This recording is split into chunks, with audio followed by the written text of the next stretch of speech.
Hello, everybody, and welcome back to the Mana Cave. My name is Ed. My name's Travis. Travis. Yo. The newest set from Magic the Gathering, as of this recording anyways, is now out. Theros Beyond Death. Return to Theros. Yes, exactly. Essentially, that's what it is, right? Which is kind of funny because we've jumped back into Magic. Like, we're into it in our youth. We've probably mentioned this in blogs and stuff in the past on your channel.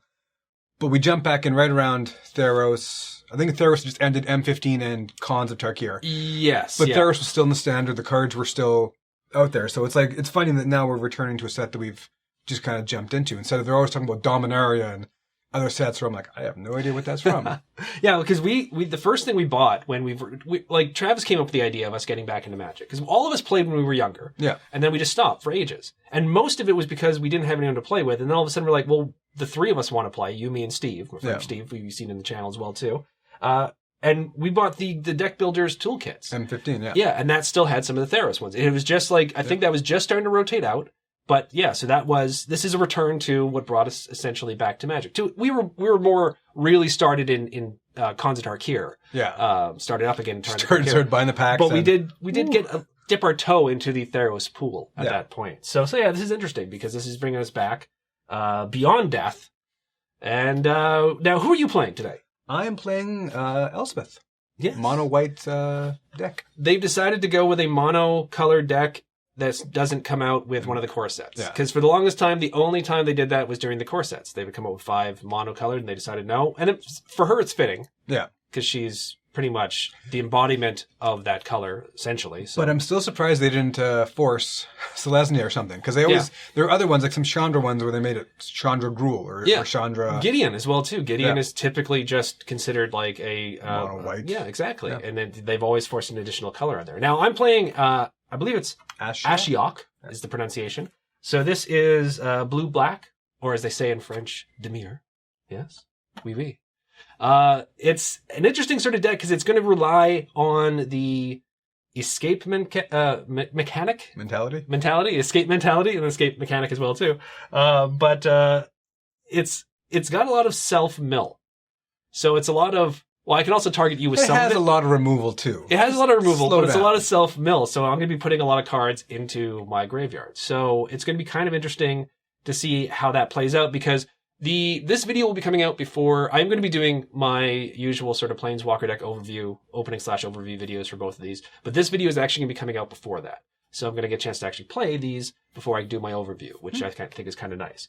But just from sort of glancing at this deck, the idea behind it makes sense given the escape mechanic and other cards they have that can work from the graveyard. Yeah. But I don't think this deck has enough to really use that. It has a few escape cards, but nothing too crazy as far as that goes. One of the Token of the Month Club members and viewers out there, Mark, has given me a bit of a sort of an overview of how him and his wife, they bought these decks during the pre-release, and they had a little mini tournament themselves. And he was kind enough to message me and let me know how their matchup matched up or worked out for them. Elspeth? You may be pleasantly surprised, yes. Okay. I mean, because you chose that deck. I did, and fans and frequent watchers of your channel would probably know that of late, I'm on quite the losing streak, which is funny because in 2018, you were on quite the losing streak. So. It also depends on when I finally get some of these videos edited in what order, because it may not seem like quite the losing streak, but yeah, as of the actual chronological recording of these videos, you're on a bit of a losing streak, yeah. So he mentioned that these seem very balanced. Probably more balanced than some of the other Planeswalker deck matchups him and his wife have played. So I'm looking forward to hopefully what's going to be a nice, decent match as long as neither of us get sort of mana screwed or mana flooded. Yeah. Speaking of which, we both determined our opening hands already. You did not mulligan. No, I mean, you can see them down there. I think they'll be... You keep looking, but you remember... I keep forgetting. On the camera. It's the magic of editing. It's going to be on the screen, yes. So it's... Well, I guess, I'm up in there. Yeah. You see the cards. It's okay. I thought it was worth keeping. Yeah. No. I'm down to 6. So I did have to mulligan once. I'm at 6, but I'm happy with the 6. As well, too, earlier, the Planeswalkers were being shown. Sometimes we read them off before we start. Sometimes we don't. We're not going to do that this time because they're going to have appeared on screen as well, too. So that's pretty much everything. You know what's weird? I don't think I actually mentioned this is the second round the second game match of the season 4 of the Planeswalker Deck Showdown. Now, they're actually not going to be doing Planeswalker decks after this set. Yeah. With, I think, the exception of future core sets. I think that's the only time they're going to bring back the Planeswalker decks. Now, if that's true, then there's definitely going to be a full 4th season. If not, we're going to have to figure out something to sort of round out the season, because otherwise it's just... Yeah. The winner of this one will face Oko, who was from Throne of Eldraine, and so we'll see how that... Infamous Oko. Yes, which was quite surprising. So anyways, now that we've gone through all that... There's not one last point about your deck. I actually looked at the deck list somewhat ahead of time. Oh. There's no dual lands at all, I think, in your deck, is there? No, they decided to put a filter land in. Yeah. No idea why. No idea why they chose, for this first time ever, they've done that, as opposed to putting a dual land. Yeah, the no life gain, the no scry, the just generic. Just the generic, yeah coming to play tapped. Yeah, no, this is a filter land. And those cards are still in standard, aren't they? There's a version of it, I want to say. I'm sure there is. I don't know why they chose that for this one, but they did. So, yeah, the filter land is not going to be anywhere near as useful as if it was a dual land. So, but hey, you know what? I'm used to adversity. I'm used to being the underdog, even though I'm on a video winning streak. So let's roll and see who goes first. Can you beat an 8? Probably not. I only got a 5. Although it's somewhat impeded by my own cards. The term is cocked. Well, it's cocked. Yes. So I do get to go first. We're going to move these off to the side and then start this sucker off. Took some good luck stuff. I don't know. A little bit of mojo going on there. Apparently. I'll need it. I'm going to play an island and then pass the turn to you. Now, you don't have Unsummon, I'm drawing, but you do have Tap down for 1, something like that. Sleep of the Dead, I think the card is called. It's kind of a cool name. I think that one actually has Escape too. That's some nice artwork too. Turn 1 Plains with no turn 1 play. Back to you, sir. Okay. And let's play this here Swamp. I'm going to tap for 2, including 1 blue. I'm going to play Towering Wave Mystic. It's a 2/1 Merfolk Wizard, and whenever it deals deals damage, not necessarily combat damage, but damage, target player puts that many cards from the top of their library into their graveyard. Wow, I misread that the first time I read this. So whenever it just deals damage, not damage to the player, just damage. And then target player puts that many cards from the top of their library into their graveyard. Now, this is one thing that I can target you with if I want to try to mill you out, or I can target myself to try to get some of those escape cards into my graveyard. So, we'll see which I choose.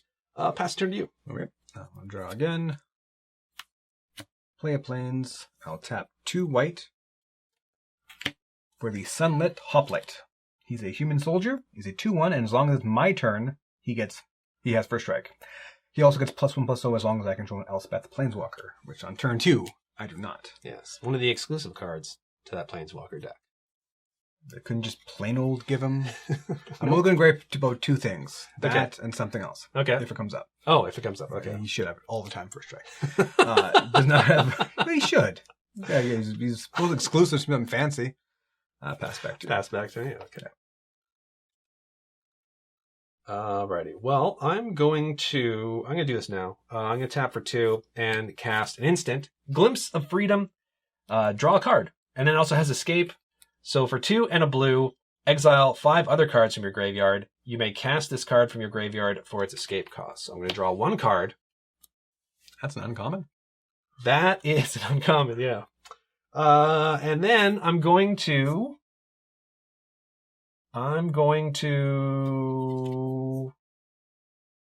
simply pass the turn to you.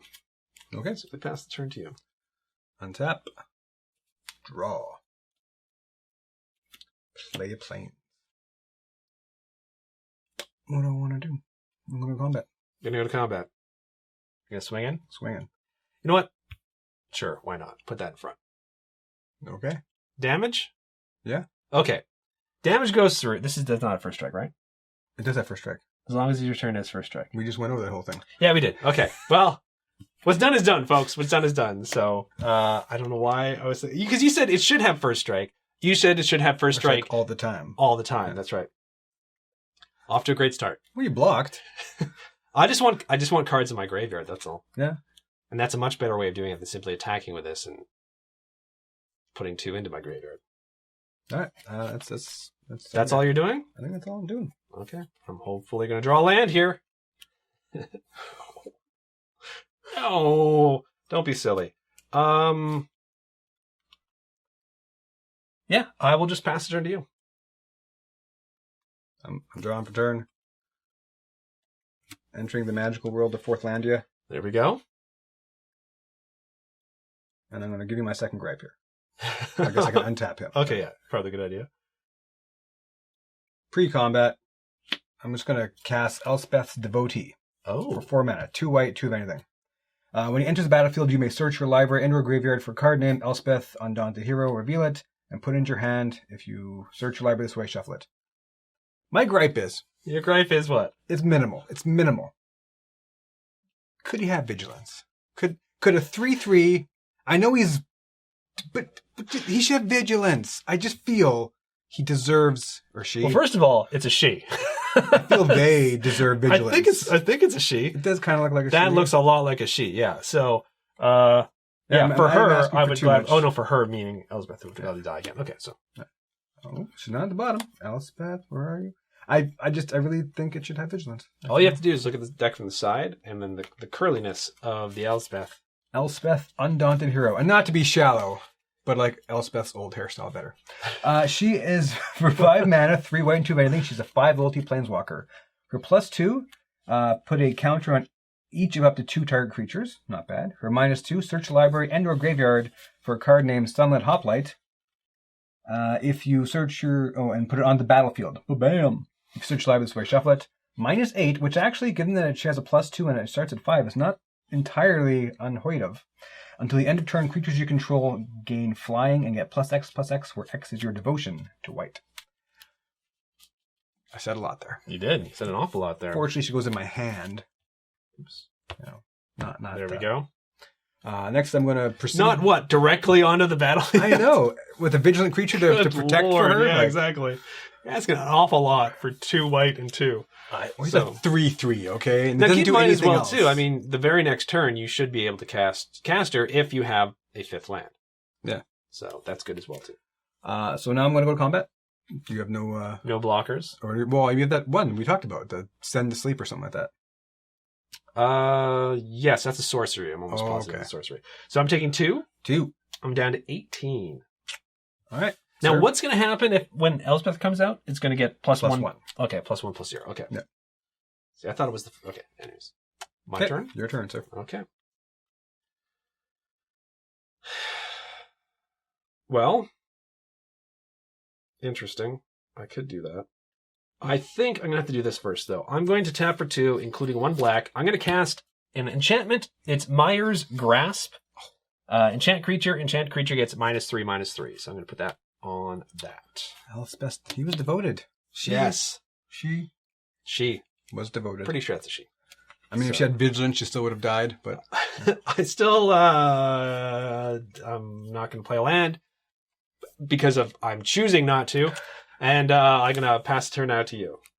That hurts. I really wanted that card for many reasons. Okay.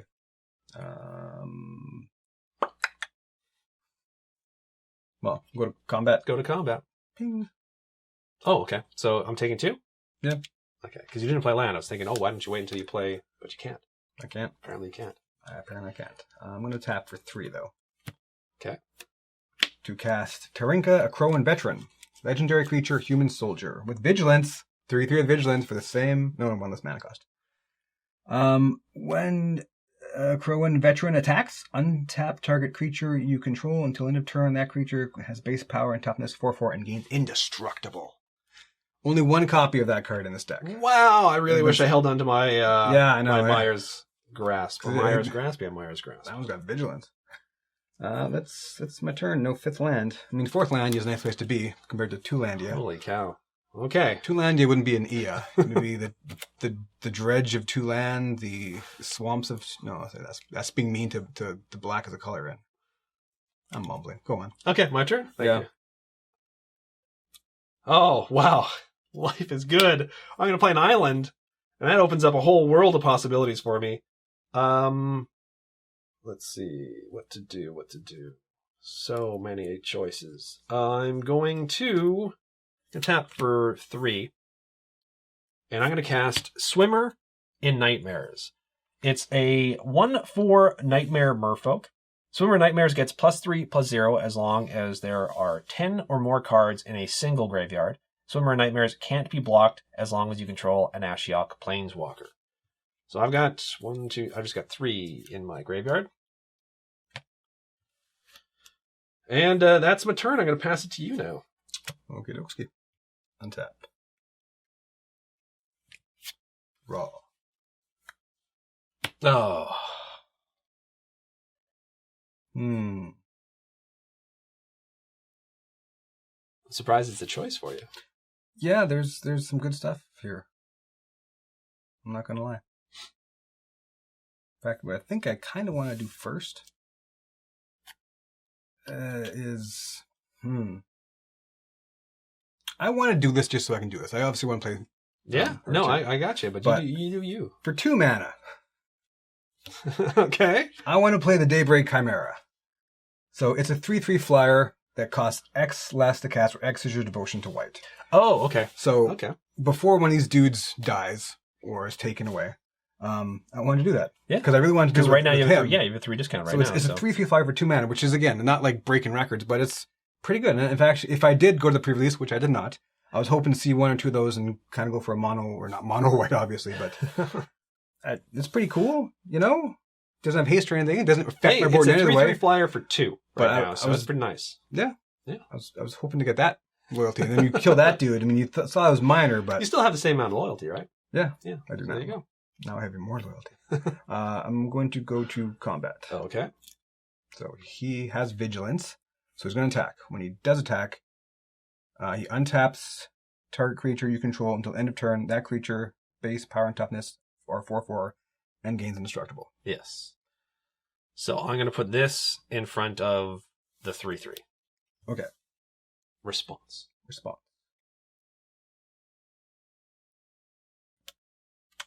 Yeah, I figured. It's a bit of a waste because, I mean, he wouldn't have died, but he's also not going to kill that thing at this point. Yeah, exactly. So I am going to actually cast Phalanx Tactics. It's an instant for 2 mana.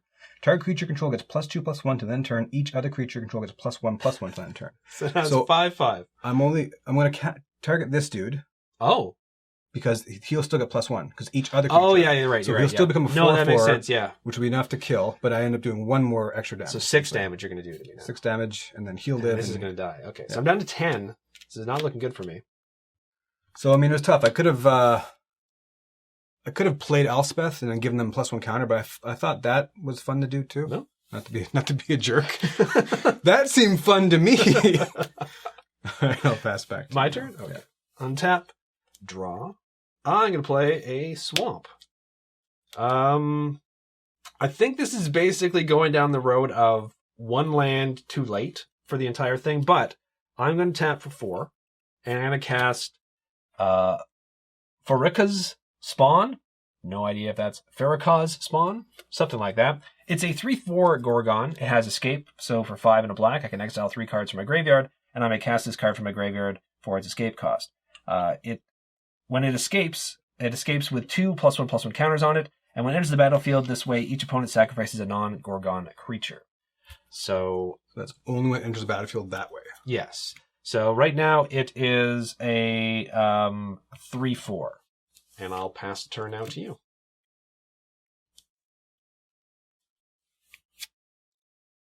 Okay. Laying out the plans. I'm going to tap 3.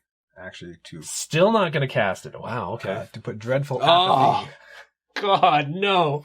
I think that's it, right? I think that's it, yeah. Okay, so Dreadful Apathy is... basically, it's a pacifism type effect for 3 mana.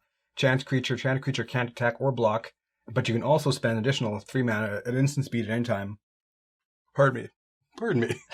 Class act here on Ed's channel. To exile that creature as well. So it's kind of nice. You can do both. Yeah.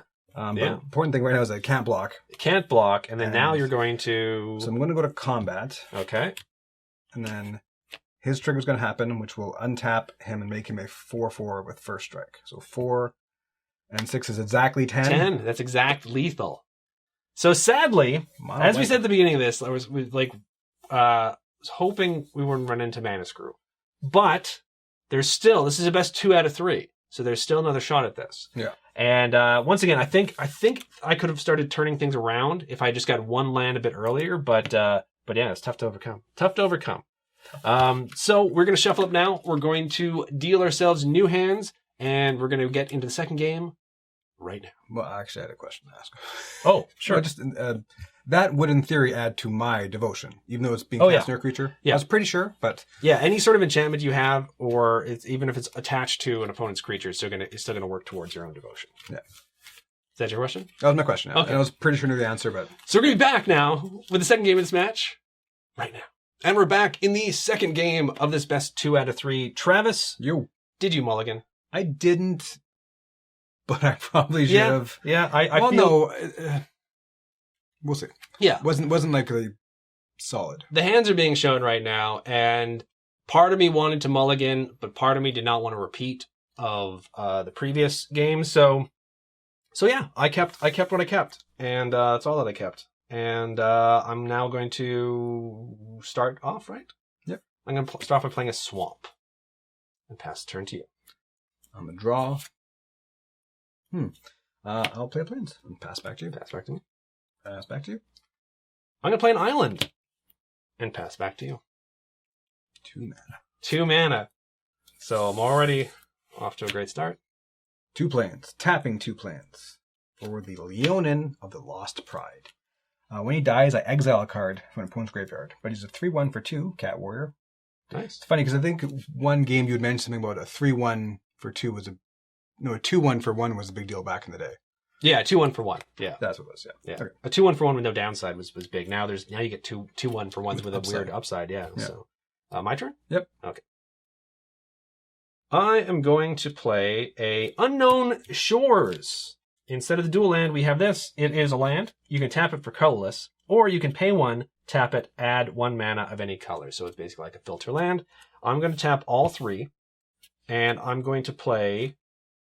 Oh, it's not Myers Rat. Swimmer in Nightmares. I believe we played that in the previous game, so not really much to say other than it's a 1/4, just to sort of throw that out there. And now I'm going to pass the turn to you. Expecting some full-on Myers Grasp there. Tap, draw... Okay. Gonna go to combat. You are? Yeah, definitely. I will put that in front of that, fully expecting it to die. I'll tap 2 for Karametra's Blessing. Oh. Target creature gets +2/+2 on the end of turn if it's an enchanted creature, which it's not, or an enchantment creature. It also gains hexproof and indestructible on that turn. Oh, okay. So it does become a 5/3. Yes. So it's enough to survive. It's enough to survive and kill my creature. Yeah. I don't take damage, though. And that was just for 1? That was just 1. Oh, my goodness. But I don't have a land to play. So I'm going to pass back to you. No! Yep. Really? Yep. Oh, man. Yep. Jesus, we're cursed. I'm going to play a swamp. And then I'm going to play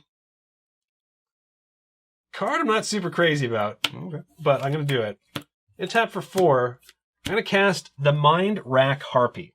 So it is a 3/2 enchantment creature Harpy. It's got flying, and at the beginning of combat on your turn, each player puts the top 3 cards of their library into their graveyard. Yes. That's harsh. Yeah. So moving to the combat phase. Player. So we put... Pardon me. Forget me. With the top 3. So that's a land. You know, if I hit a land here. I just hit 3 lands. There's a Sunlit Hoplite. There's a land. And, there's Elspeth's Devotee. Well, I just milled 3 land. No, that's 3 land. That's your escape, though. That's pretty much all the land I think I played in the first game. And I can't attack because it's got Summoning Sickness, so we just move on to the end step. And it's all you. Okay. Untap. Draw.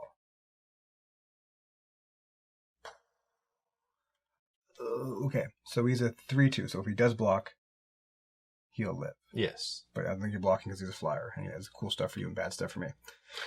Because in these games, he might actually mill me out.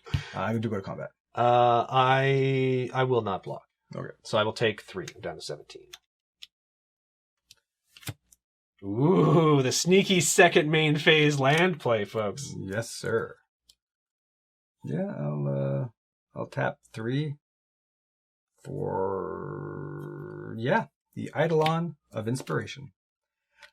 He's an enchantment creature. He gets +2. He's +2. He's a 2/2 enchantment creature, spirit.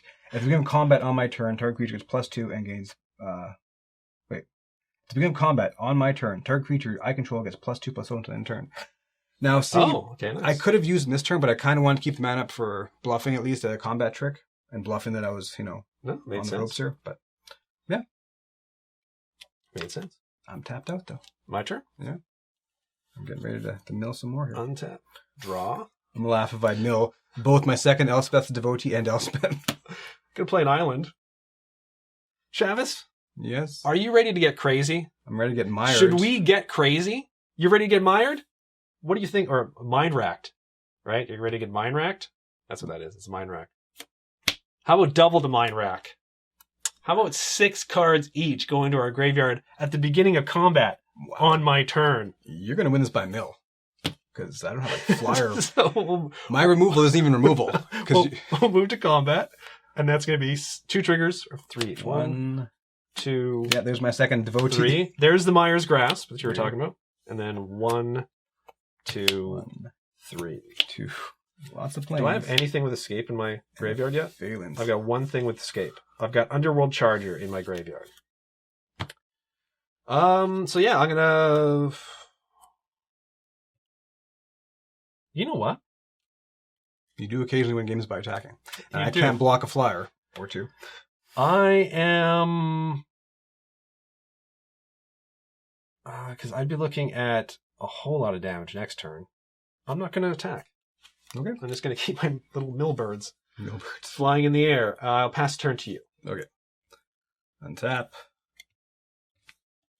And draw.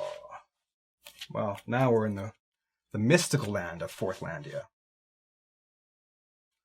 All right, and in this land, we call home, we go to combat. Okay.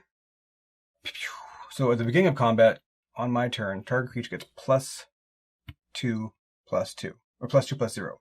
So he's going to become a 4/2. Mm-hmm. So you're going to make him a 4/2. Or I can make him a 5/1. 5/1. 5/1.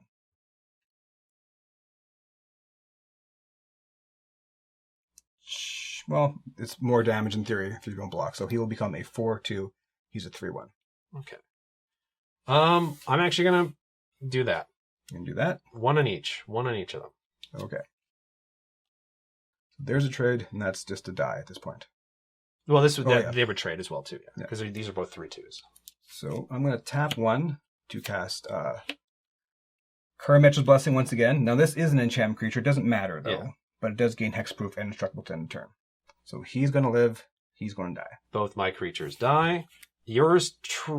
is it that one that triggers? That one triggers when it dies, right? Yes, I get to exile target card from opponent's graveyard. Do you have anything with... I have one card with Escape. It is the Underworld Charger. Escape it out. That is gone. That is exiled. You're not welcome here, son. Okay.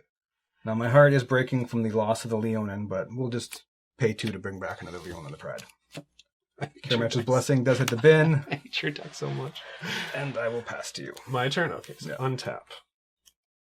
Draw. Interesting. I'm going to play a swamp. First thing I'm going to do, Travis. The very first thing I'm going to do is I'm going to pay my graveyard is 3, including 1 black, and cast Funeral Rites. I get to draw 2 cards, I lose 2 life, and I put the top 2 cards of my library into my graveyard. So draw 2 cards, lose 2 life, down to 15, and I put the top 2 cards into my grave. Mire's Grasp, I really wanted that one. And another swamp. That's at least 2 copies of Mire's Grasp. I think you have 3. Filtering a lot of my land. I will I can't remember if I played a land or not. I think I did. I'm almost positive I did. Probably didn't, now that I'm that positive. I'm going to tap for 3. I'm going to cast Sleep of the Dead. Tap target creature. It doesn't untap during its controller's next untaps. Oh, wait. Why am I doing for 3? That only costs 1. I was looking at its escape cost. Yeah. So just for 1 blue, Sleep of the Dead. Tap target creature. It doesn't untap during its controller's next untap step. I'm actually going to do it on that one because that one's going to augment the other one. It also has escape. I can pay 2 and 1 blue, exile 3 other cards from my graveyard to cast it again. That's a pretty cheap escape cost considering you'll be able to do it like next turn. And now I'm going to pass the turn to you. Okay.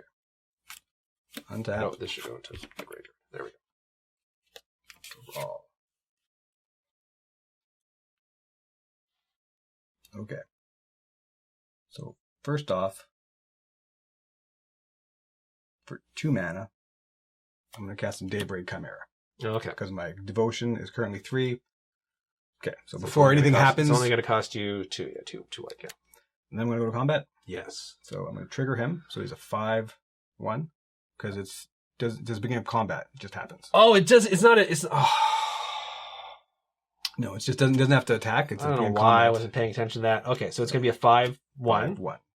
Shenanigans? No shenanigans. Okay, so then I'm down to 10. Okay, and then I'm sad to see my Leonin of the Lost Pride tapped. So I'm going to cast another Leonin of the Lost Pride. No. It was a 3/1. Now, he only does that for 1 creature, right? Yes. Okay. This is bad. Pass back to you. Back to me, huh? Yes, sir. Okay. I thought those birds were going to mill me. Like, come on. Gonna play a swamp. I'm gonna count, but I'm pretty sure. 2, 3, 4, 5, 6, 7, 8, 9, 10, 11, 12, 13, 14, 15 cards in my graveyard.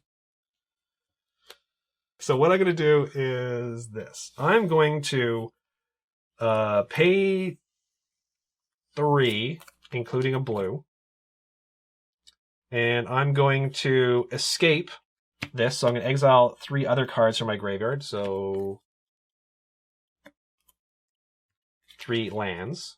That leaves me 1, 2, 3, 4, sure it's not 6, non-land 7, 8, cards? 9, 10, 11 cards in my graveyard. So those are going to get exiled. And I'm going to not make the same silly mistake I made last time. I'm going to tap this target creature so that it does not untap during your next untap step. Exile 3 other cards from you. You may cast this card from your graveyard for its escape. So it just stays in my graveyard then. It doesn't get exiled? No. I never realized that about escape. That's interesting. It doesn't get exiled. So yeah, just exile 3 other cards from your graveyard. You may cast this card from your graveyard for its escape cost, and then that's it. So I could actually do that another time if I wanted to. I'm not going to, though.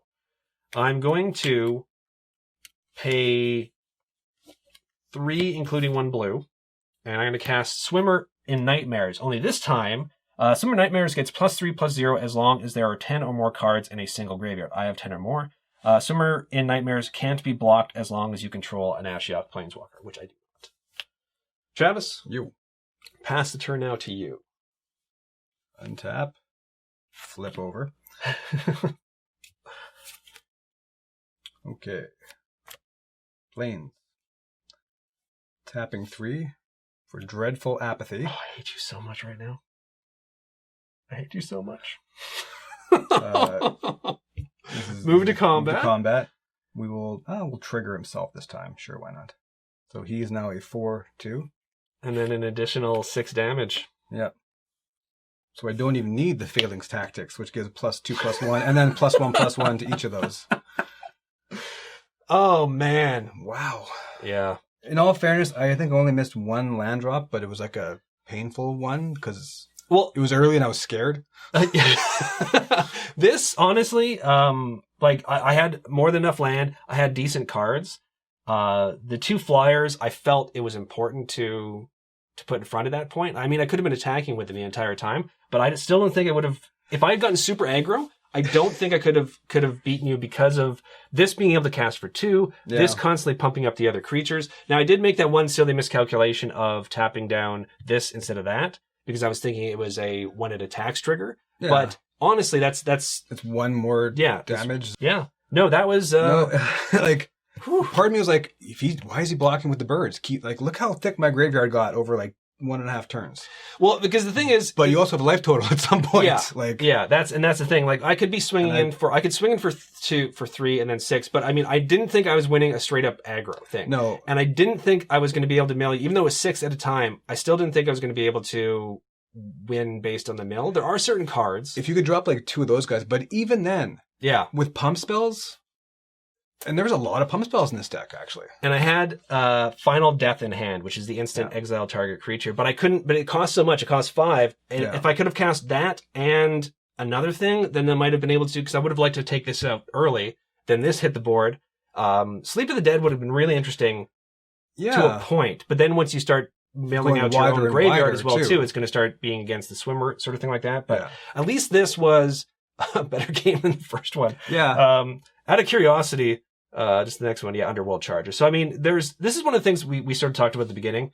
And one of the things that, like I said, Mark, who sent me a message about this, it is basically a self-mill deck, and there's another Mind Rack Harpy, but there's just not enough escape stuff in this, I think, for it. Like, you hit so many other things that could be useful. Like the Mire's Grasp, those hurt so bad. That's another reason why I wanted to throw away the Harpy at that point, because I'm like, I am burning through my removal. Because you burn 2 removals, take 2 cards away. This is a much more winnable game, especially. Yeah. But Mire's Grasp can take out just about everything that you have. It was my removal that was doing awesome.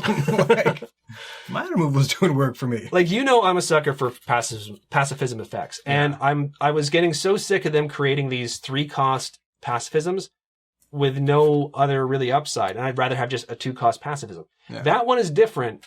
Because the extra ability to allow you to exile something like that, you put that on something you don't want to attack, that's great. But a lot of the time you put something on a creature like this, for example, which has a trigger that happens every single combat, then you at least have the option of also getting rid of it. So it can be actual permanent removal. So it does increase the devotion. And there's so far, I was a little disappointed by there should be a little more devotion, I think. But I mean, it's kind of unfair to make a devotion-heavy mono-colored deck and put up against another deck at that point.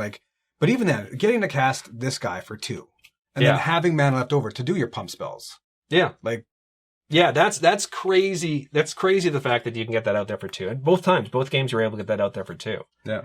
So, but Dreadful Apathy, great bit of removal. And, Pacifism itself, the original Pacifism, is just 2 mana, though, I think. Yes, just 2. 1 and a white, Classic, nice, simple classic, can't attack, can't block. The only effects on it. But the other thing is you do have cards which allow you to get grab enchantments back from your graveyard. We saw that at one point, I'm sure. I think we saw that at one point. If not, I'm not sure if we saw that or if we didn't see that or not.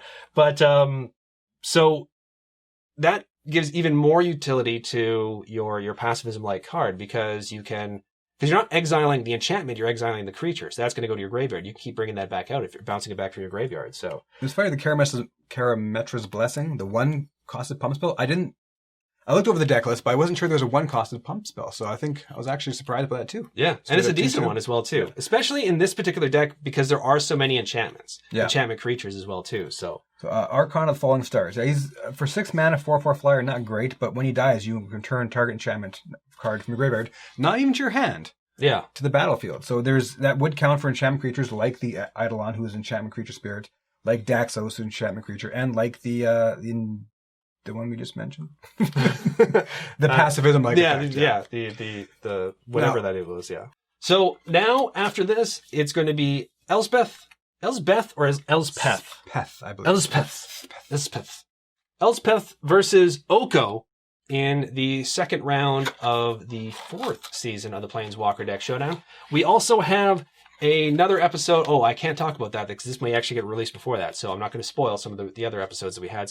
But we do have a whole bunch of episodes in the tank right now, and it's just a matter of me getting them all edited and out there for you. So I realize there's been a bit of a drought in content. This should hopefully turn the tide back into a waterfall. Like that whole water metaphor that I just did there? Yeah. Yeah, it was great. Now, Travis, yo, thank you so much for coming out, braving the cold once again. It is cold. Play a bit of Magic. And do you have anything else you want to say before we end this? I think I've said a bunch. I think you've talked enough. Really, to be fair, you've talked a lot. A bunch just seemed less offensive than I think you've talked enough. All right, thank you guys for watching, and we'll see you all in the next episode.